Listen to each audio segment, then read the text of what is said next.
Hi teacher friends, I'm Denise Lee, the creator of the City Collaborative Business Education Project. I get this question a lot and I wanted to do a short video to address it. The question I get is, how do you get your students to do such quality work for you? Because sometimes our students don't do quality work.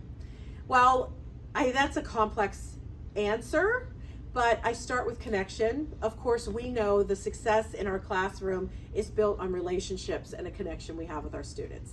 I don't want my students to ever think I'm disappointed in them, but they don't want to disappoint me either because we have a respect and rapport with each other. So it always starts with respect. But once you have that respect, then I hype it up. I act as a cheerleader, and my enthusiasm, any enthusiasm, is contagious. So if you're enthusiastic about a project or a new journey or venture in your classroom, the students are going to be excited as well. So I also show them some examples of really good projects. So you can show this video to your students so that they can see some quality work. This was done by a young lady who was a freshman, 9th grader, and you can see she used Legos as the surveillance cameras on her bank. She has a little ATM as well. She has a surveillance camera on the back for the exit door.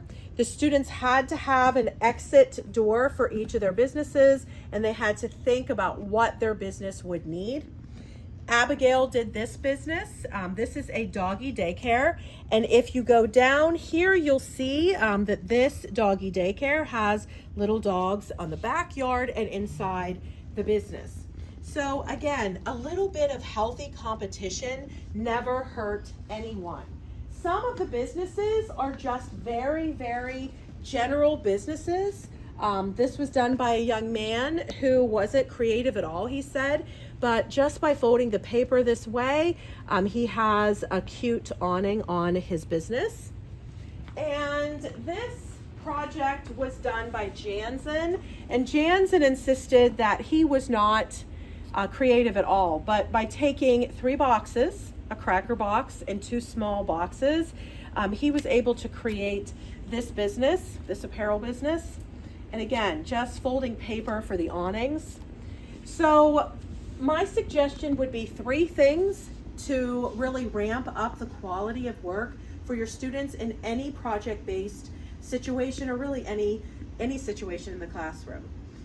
Make sure that they understand you're not going to be disappointed in them, but they're not going to want to disappoint you because you have a connection and rapport with your students. So connecting with your students, of course, is going to build that classroom respect, and when they respect you, they'll work.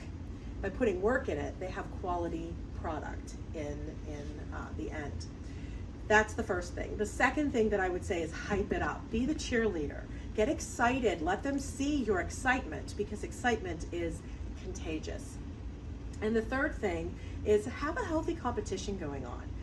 I gave little awards, just badges in this situation. These were awards or rewards that they got for finishing part of the project.